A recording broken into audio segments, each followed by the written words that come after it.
So the law of demand then continues. The reason behind the downward sloping demand curve from left to right is very clear. Law of DMU which you have studied in chapter number 2, जैसे जैसे हम consumption करते हैं हमारा marginal utility diminish होते जाता है. Then you have the income effect that we have seen. Because of income how the demand changes, because of the personal disposable income how the demand changes. Then you have the substitution effect which you have studied in the competitive demand, multi-purpose effect that you have studied in the composite demand type, commodity एक है uses अनेक है उसके वजह से demand में फर्क आता है. And then the new consumers getting entered into the market, then also the demand changes, right? Then here comes a law, second most important part. As I said, either the assumptions or the exceptions would be our students. दोनों एक साथ नहीं आते 8 mark के लिए, दोनों में से कोई एक आता है. वापस रिपीट कर रही हूँ, अगर assumptions in detail पूछा है फिर भी exception के head points compulsory लिखने हैं, और अगर exceptions in detail पूछा है तो फिर भी assumption के head points आप लोग को लिखने हैं. I hope it's clear.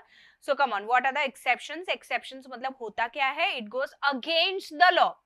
मतलब क्या होता है स्टूडेंट, जैसे आपने पढ़ा था ग्रेविटेशनल लॉ, जो चीज ऊपर जाती है वो नीचे आती है कि नहीं आती है students? But rocket goes against the gravity, मतलब ये तो लॉ के अगेंस्ट जा रहा है, तो ग्रेविटेशनल लॉ के अगेंस्ट जा रहा है. सेम वे स्टूडेंट्स अगर हम एक्सेप्शंस की बात करेंगे तो लॉ ऑफ डिमांड ने हमें सिखाया कि जैसे इनवर्सली प्रोपोर्शनल है, प्राइस बढ़ेगा डिमांड कम होगा, इनवर्सली प्रोपोर्शनल है, वैसे ही same if we talk about exceptions, मतलब यहाँ उल्टा होना है लॉ का, मतलब प्राइस बढ़ेगा तो डिमांड भी बढ़ेगा, डायरेक्टली प्रोपोर्शनल. प्राइस कम होगा तो डिमांड भी कम हो जाएगा, directly proportional.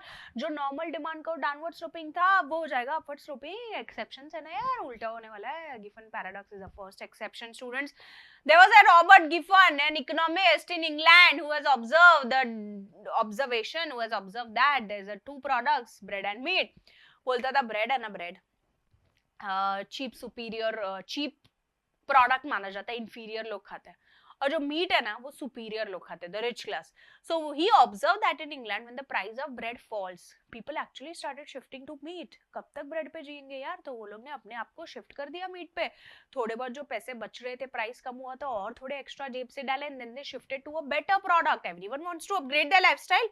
So in case of bread, which was a cheap, inferior product, when the price falls, the demand also falls, and therefore it is going with the law or against the law, students? It's going against the law, and therefore that becomes the first exception to the law of demand, which is Giffen paradox. You can see the example over here. So the family have shifted. Why? Everyone wants to have a better lifestyle.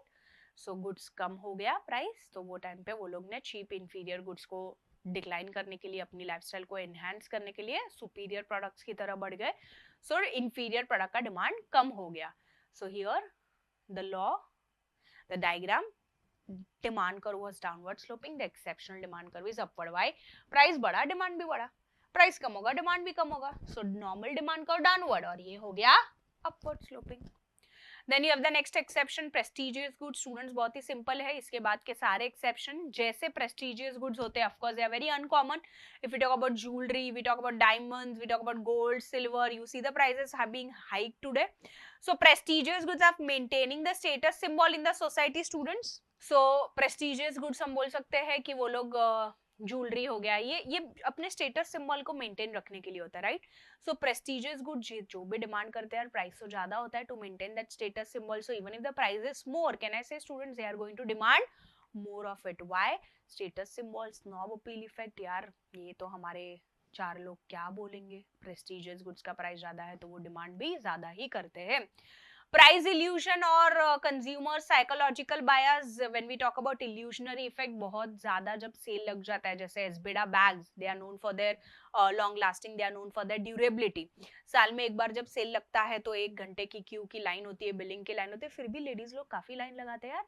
Why? Because वो लोग तो मौके का फायदा उठाना चाहते हैं. लेकिन there are few exceptional cases जो सोचते हैं, लगता है दाल में कुछ काला है, लगता है दया कुछ तो गड़बड़ है, ऐसे जो लोग होते हैं, few exceptional people, what are they thinking? कुछ तो इल्यूशन, यार कुछ तो गड़बड़ है इस प्रोडक्ट में, कुछ तो डिफेक्ट होगा, इसलिए लोग सस्ता बेच रहे हैं, लगता है.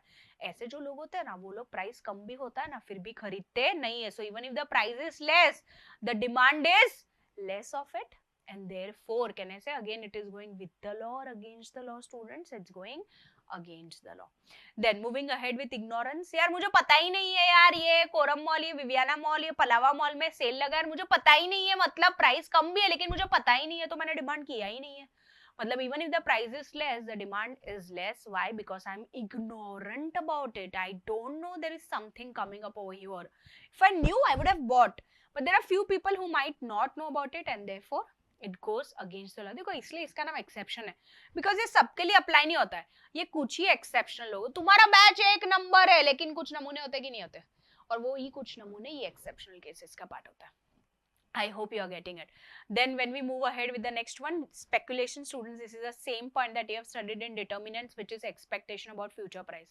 हम expect करते हैं future में price बढ़ने वाला है, stocks में, gold में, diamonds में, etc. whichever product that we are speculating it, हम expect कर रहे हैं अगर future में price बढ़ेगा, हम future में बढ़ेगा तो हम आज ही खरीद लेते हैं, भले आज price ज्यादा है, but we are expecting और भी बढ़ेगा ना future में, चलना फिर आज ही मौके पे चौका मारते हैं. I hope you are getting it. So speculation is also one of the point, which is one of the exceptional. Then you have the habitual goods. Tax कितना भी होने दे, सेस कितना भी बढ़ने दे, प्राइस कितना भी बढ़ने दे, बेवड़े को पीने का है तो पिएगा कि नहीं पिएगा, बिकॉज उसको उस चीज की हैबिट है. प्राइस ज्यादा है फिर भी वो पीने ही वाला है. He is going to demand more of it, right? COVID is the best example that you can relate. एक दिन क्या खुला, हमने वन हैंड डिस्टेंस पे भी, हमने नहीं तुमने वन हैंड डिस्टेंस पे भी लाइन लगाई. Right, students? So can I say they are also going against the law? So overall exceptions when you see students, हर एक में प्राइस बढ़ेगा डिमांड बढ़ेगा, प्राइस कम होगा डिमांड कम होगा. So can I say they are directly proportional? अगर हम directly proportional की बात करेंगे, डायग्रामेटिकली बात करेंगे तो स्टूडेंट्स याद है ना हम डायग्राम फेस करते थे, normal demand curve downward, exceptional demand curve upward. Normal demand curve convex, ये कुछ नहीं होता, कॉनकेव जैसे कुछ नहीं होता.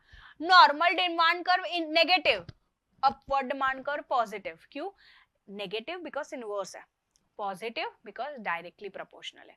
I hope it's clear students. Yeah, so then the last two questions are pending for the chapter to get completed. We meet in the next video for variation and change in demand. Thank you.